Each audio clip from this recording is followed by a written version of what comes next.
What's up, everybody? I hope you have a good evening. Uh, haven't been on. I've been trying to get ideas, working with my computer. I got a used computer, and it's bigger and better, but trying to get it to work right.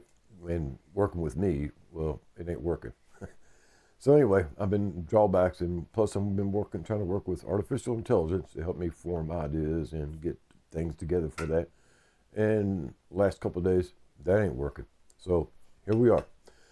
What's going on, guys, is the idea that I've talked about now. There's a disorder, a brain disorder going around the country, and it affects the 40-somethings, maybe the 50, young 50-somethings on up to the teenagers, even grade school kids now.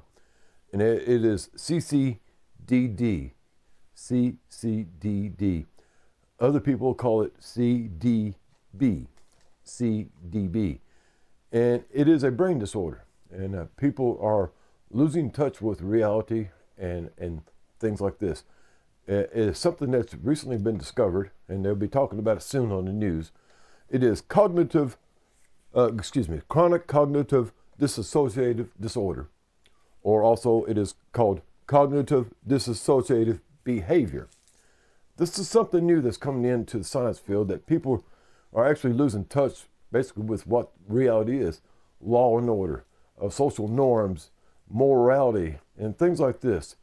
And it's becoming an increasing problem.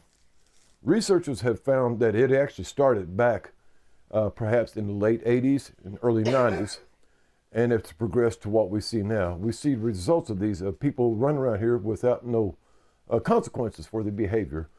They don't even have a job for a lot part, or they're working in a fast food restaurant or some other kind of service industry.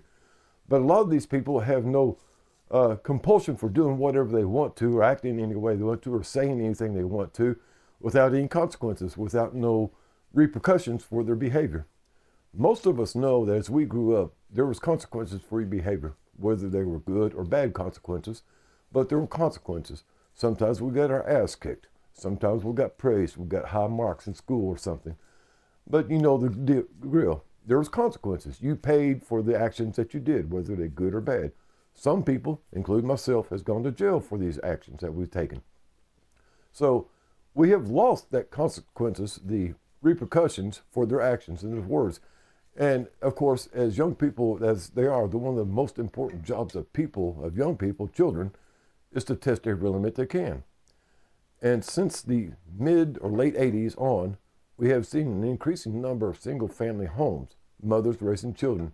They're too busy to work or doing other things, or maybe even taking care of themselves to care for their children, and they were let loose on the world without restrictions. There was no consequences. If they was caught doing something, they was taken home or put in juvenile detention for 10 days, 15 days, and let go. And they did it over and over again. Of course, we all know that as juveniles reach the age of 18, their juvenile record is closed, not used anymore. So this behavior, all the way up to the age of 18, of no consequences and everything, has led to what we see now going on across the nation, across the world. We see it happening in London, in Europe, England, Spain, Iran, Brazil, Africa, and even in the United States. We've seen the effects of this in New York, Los Angeles, Chicago, Houston, Minneapolis, and the list goes on. These are people that was raised without consequences, without obligations, without normal social ideologies of how things are. They grew up with having things given to them without having to earn them. We all know that something earned is worthwhile, has a lot more value than anything given. And so these people were given things, handed to them to keep them quiet, to keep them out of the way, to keep them out of trouble. Well, it didn't work. These people were raised without any consequences, and now we see the result. Behavior norms. People, you've heard the people walking around without no internal thought. That's the people, that's the result from about the late 90s, early 2000s on. A lot of these people do not have an internal dialogue. Is this right or wrong? Should I or shouldn't I? Who's this? Should I go with them or not? We see them robbing. We see them stealing cars, shooting people. And what's done? They're put in juvenile detention for a few months, a couple of years, and they turn loose as soon as they're 18, if not before then. So the consequences of their actions, they're not held for. Of course, because they're juveniles, we really, truly cannot hold them accountable for some of the actions. So what do we do about it?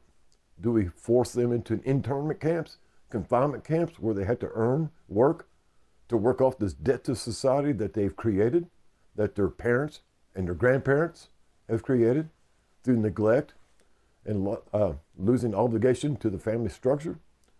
Where does it go? What do we do about it? But we do know this, that something definitely has to be done soon, because as we see, we have become almost completely a lawless society. Lawlessness across the land, from the poorest one on the street to the highest office of the land. Complete and total lawlessness and a disregard for legalities and righteousness.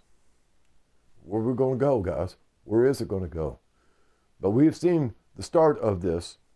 We've seen what's going to happen already, and we do know where it's going to go. Hope y'all have a groovy day. As always, guys, reach out and do something nice for somebody. The benefit for yourself and them reaches far beyond your imagination, because as we know, the butterfly wing effect, something you produce good or eat negative, reverberates throughout the world. So if you do something good, it reverberates. The next person picks up on it. They reverberate it. And therefore it echoes around the world that goodness, righteousness, and justice prevails. Hope you'll have a groovy day. Later, taters.